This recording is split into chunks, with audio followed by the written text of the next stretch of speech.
एक राजा जिसके पास सोने का महल है, चार चार पुत्र हैं और एक से बढ़कर एक वीर, वह किस बात से डर सकता है। लेकिन अयोध्या के महाराज दशरथ डरते हैं। हाँ, डरते हैं सिर्फ एक चीज से, अपने सबसे प्रिय पुत्र श्री राम से दूर होने से। आखिर ऐसा क्यों? क्या कोई रहस्य है उनके मन में? क्या कोई पूर्व जन्म की कथा है, या फिर कोई श्राप, कोई अपशकुन जो दशरथ को अंदर से कचोटता है? रामायण के पन्नों में छिपी इस कथा में इतना गहरा भाव, रहस्य और करुणा है कि जो एक बार सुन ले वो फिर भूल नहीं सकता। इस वीडियो में हम जानेंगे ऐसे रहस्यमय कारण जिनसे दशरथ के मन में राम से बिछुड़ने का डर समाया हुआ था। एक एक कर ऐसे तथ्य सामने आएंगे जो आपके मन को झकझोर देंगे। तो चलिए शुरू करते हैं राजा दशरथ और उनके उस भय की गाथा को जो उन्हें अपने ही सबसे प्यारे बेटे से दूर करने वाला था। राजा दशरथ का भय यूं ही नहीं था। वह एक भूल, एक त्रासदी और एक अनजाने पाप से उपजा हुआ था जो उन्होंने अपने पिछले जीवन में किया था। रामायण के अनुसार एक समय की बात है जब दशरथ युवराज थे। उन्हें धनुर्विद्या में अत्यंत निपुणता प्राप्त थी। एक दिन वे वन में शिकार पर गए और उन्होंने श्रवण कुमार को जल भरते हुए केवल जल की ध्वनि से पहचानकर उसे जंगली जानवर समझकर तीर चला दिया। वह तीर सीधे जा लगा श्रवण कुमार को और वहीं उसके प्राण चले गए। जब दशरथ वहां पहुंचे और सच्चाई जानी तो उनके पैरों तले जमीन खिसक गई। श्रवण कुमार के वृद्ध माता पिता ने अपने पुत्र के वियोग में प्राण त्याग दिए, लेकिन जाने से पहले उन्होंने दशरथ को एक भयानक श्राप दिया। जैसे हमने अपने पुत्र को खोया है, वैसे ही तुम भी एक दिन पुत्र वियोग की पीड़ा से तड़पोगे। बस यही था वह श्राप जो दशरथ के भीतर राम से बिछुड़ने का डर बनकर हर समय सांस लेता रहा। यह श्राप दशरथ को हर रोज याद दिलाता था कि जिस पुत्र को वे सबसे ज्यादा चाहते हैं, वही एक दिन उनसे सबसे दूर चला जाएगा और वह दिन असहनीय होगा। राजा दशरथ के मन में जो डर पल रहा था, वह केवल बीते हुए श्राप की याद से नहीं था, बल्कि उनके कुछ भयावह स्वप्नों ने भी उनके हृदय को हिला दिया था। रामायण में वर्णन है कि वनवास से कुछ दिन पहले दशरथ ने एक रात भयावह सपना देखा। स्वप्न में उन्होंने देखा अयोध्या में सूर्य ढल रहा है, चारों ओर अंधकार फैल रहा है और राम उन्हें छोड़कर दूर जाता जा रहा है। वह राम को रोकते हैं, पुकारते हैं, मगर राम उनकी ओर मुड़कर नहीं देखते। एक तेज आंधी चलती है और राम की छवि धुंध में विलीन हो जाती है।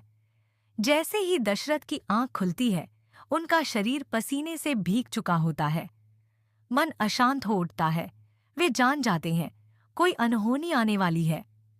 उनका यह सपना केवल मन का भ्रम नहीं था, बल्कि आने वाली विपत्ति का संकेत था। मनुष्य चाहे कितना भी शक्तिशाली क्यों न हो, पर अधूरे कर्म, श्राप और भविष्य की छाया से नहीं बच सकता।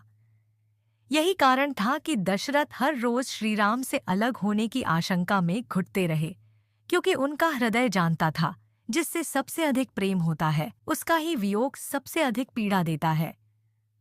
दशरथ के जीवन का सबसे चौंकाने वाला मोड़ तब आया जब उनका ही दिया हुआ वरदान उनकी सबसे बड़ी पीड़ा बन गया।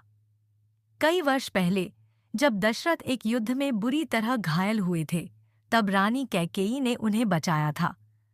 उस समय प्रसन्न होकर दशरथ ने उसे 2 वरदान दिए थे और कहा था, जब चाहे जो चाहे मुझसे मांग लेना। समय बीतता गया। दशरथ उन वरदानों को भूल गए, लेकिन कैकेयी नहीं भूली। और एक दिन जब अयोध्या में श्रीराम के राज्याभिषेक की तैयारियां चल रही थीं, तब मंथरा के बहकावे में आकर कैकेयी ने वही 2 वरदान मांग लिए। पहला वरदान भरत को राजा बनाया जाए, दूसरा वरदान राम को 14 वर्षों के लिए वनवास भेजा जाए। जब दशरथ ने ये सुना तो जैसे उनकी आत्मा कांप उठी। उन्होंने कैकेयी को समझाया, रोए, गिड़गिड़ाए, लेकिन शब्द बेअसर हो चुके थे। कैकेयी ने वरदान की कटार हाथ में थाम ली थी और दशरथ अपने ही वचन से बंधे राजा बनकर रह गए। अब दशरथ को याद आया, वह श्राप, वह सपना और अब यह वरदान। उनकी सारी आशंका अब यथार्थ बनने लगी थी। राम उनसे दूर जाने वाले थे और वे कुछ नहीं कर सकते थे। जब कैकेयी ने अपने वरदान मांगे और दशरथ मौन होकर रोने लगे, तो अयोध्या की पूरी हवा थम गई थी। राजा अपने ही महल में बेबस और राम उस घड़ी को जैसे पहले से जानते थे। जैसे ही राम को वनवास की बात पता चली, उन्होंने बिना एक क्षण की देरी किए मुस्कुराते हुए कहा, पिता की आज्ञा ही मेरे लिए सर्वोच्च धर्म है। उन्होंने कोई शिकायत नहीं, कोई विरोध नहीं किया, बल्कि माता पिता की इच्छा में अपना जीवन समर्पित कर दिया। लेकिन यह सब देखकर दशरथ का हृदय छिन्न भिन्न हो गया। जिस पुत्र को उन्होंने गले लगाने की, सिंहासन पर बिठाने की और राजगद्दी सौंपने की कल्पना की थी, उसे वे वनवास का वचन दे रहे थे, वो भी अपने ही हाथों से। दशरथ राम से लिपटकर रोते हैं, राम तू मत जा, मुझे जीते जी छोड़कर मत जा। लेकिन राम कहते हैं, पिताश्री, यदि आपकी वचनबद्धता का मूल्य मेरा वनवास है, तो मैं इसे सहर्ष स्वीकार करता हूँ। यह विरह का दृश्य केवल एक पिता और पुत्र का बिछोह नहीं था, बल्कि एक राजा का अपने ही दिए वचनों और संस्कारों के सामने हार जाना था। अब दशरथ को पूरा यकीन हो गया, श्राप सच हो गया है, उनका राम उनसे दूर जा रहा है। जिस दिन राम अयोध्या छोड़कर वन के लिए निकले, वह केवल एक राजकुमार का वन गमन नहीं था, वह एक युग की विदाई, एक पिता की आत्मा का बिछोह और एक संपूर्ण नगर का शोक गीत था। राम, सीता और लक्ष्मण रथ पर सवार हुए। सड़क के दोनों ओर अयोध्यावासी रोते गिड़गिड़ाते हुए साथ चल रहे थे। कोई कह रहा था, राम बिना ये अयोध्या कैसी? कोई पुकार रहा था, राजा दशरथ, रोक लीजिए उन्हें। लेकिन सबसे ज्यादा टूटे हुए थे राजा दशरथ। वह महल की छत पर खड़े होकर थरथराते होठों से राम का नाम पुकारते रहे। आंखें रथ को तब तक देखती रहीं जब तक वह धूल में खो न गया, और फिर वह धरती पर गिर पड़े। राम के जाते ही जैसे उनकी प्राण शक्ति निकल गई। उनका शरीर भले जीवित था, पर आत्मा राम के साथ वन को चली गई थी। वे दिन रात राम का नाम लेते रहे, खाना पीना त्याग दिया और एक ही वाक्य दोहराते रहे, राम राम राम। इस दृश्य ने केवल दशरथ को नहीं तोड़ा, बल्कि हर उस दर्शक का दिल भी तोड़ दिया, जो एक पिता का अपने पुत्र से वियोग देख रहा था। राम के वन गमन के बाद अयोध्या का राज्य महल तो वैसा ही था, लेकिन वहां अब प्राण नहीं थे। सबसे बड़ा परिवर्तन हुआ राजा दशरथ में। जो कभी वीर योद्धा थे, नीति शास्त्र में पारंगत, प्रजा के प्रिय राजा, अब वे एक विरह में डूबे असहाय पिता बन चुके थे। दशरथ दिन रात राम का नाम लेते। उनकी आंखें हर सुबह महल के द्वार पर जाकर इंतजार करती कि शायद आज राम लौट आए। उन्होंने खाना छोड़ दिया, जल तक ग्रहण नहीं किया, दरबार में जाना बंद, किसी मंत्री से बात नहीं, कोई शासकीय कार्य नहीं, बस एक ही पुकार, राम, मेरा राम मुझे वापस दे दो। रानियां उन्हें समझाने आईं, गुरु वशिष्ठ ने भी बहुत प्रयास किया, पर दशरथ का दिल राम के प्रेम में ऐसा बंध चुका था कि अब जीवन से उन्हें कोई सरोकार नहीं रहा। वे बार बार अपने उस कर्म को कोसते, काश मैंने वो वरदान न दिए होते, काश मैंने वो तीर श्रवण कुमार पर न चलाया होता, काश राम को मैं रोक पाता। हर पिता अपने बेटे को दुनिया की ऊंचाइयों पर देखना चाहता है, लेकिन दशरथ के हिस्से आया एक लंबा तड़पता हुआ इंतजार, जो अंततः मृत्यु बन गया। दशरथ के जीवन की अंतिम रात आ चुकी थी। बाहरी दुनिया में सब शांत था, लेकिन उनके हृदय में विरह की ज्वाला धधक रही थी। राजा दशरथ अब पूर्ण रूप से टूट चुके थे। शरीर थक गया था, आंखें सूख चुकी थीं, और जीभ पर बस एक ही नाम था, राम राम राम। रात के अंधेरे में अचानक दशरथ उठे। उन्होंने आसमान की ओर देखा और कहा, हे प्रभु, मैंने अपने जीवन में बहुत कुछ देखा, पर पुत्र वियोग की यह पीड़ा इस जीवन की सबसे गहरी चोट है। हे राम, मैं तुम्हें पुकारता रहा और अब मेरा समय आ गया है। उनके सामने वह पुराना दृश्य फिर जीवित हो गया। श्रवण कुमार की हत्या, उसके माता पिता का श्राप, और फिर वही आवाज गूंजने लगी, जैसे हमने पुत्र को खोया वैसे ही तू भी एक दिन अपना सबसे प्रिय पुत्र खोएगा।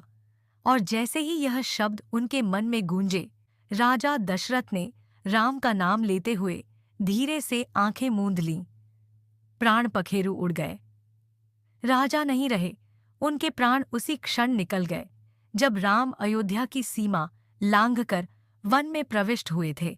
यह वही श्राप था जिसने दशरथ को पुत्र के जीवित रहते हुए भी मरण का वियोग दे दिया। वनवास के कुछ समय बाद जब भरत राम को मनाने चित्रकूट पहुंचे, तब एक ऐसा पल आया जिसने राम को भीतर से तोड़कर रख दिया।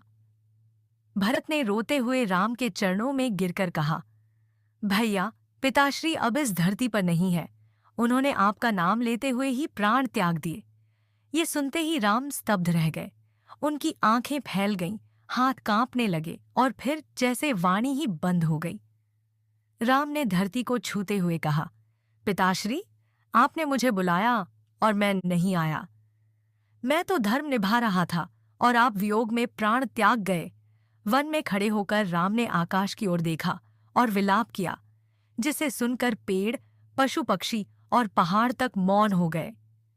उन्होंने पिता के लिए पिंडदान किया, भूमि पर लेटकर क्रंदन किया, और उस क्षण पूरी सृष्टि ने एक पुत्र का वो दुहक देखा जो राजा था मगर पिता के लिए एक असहाय बालक बन चुका था।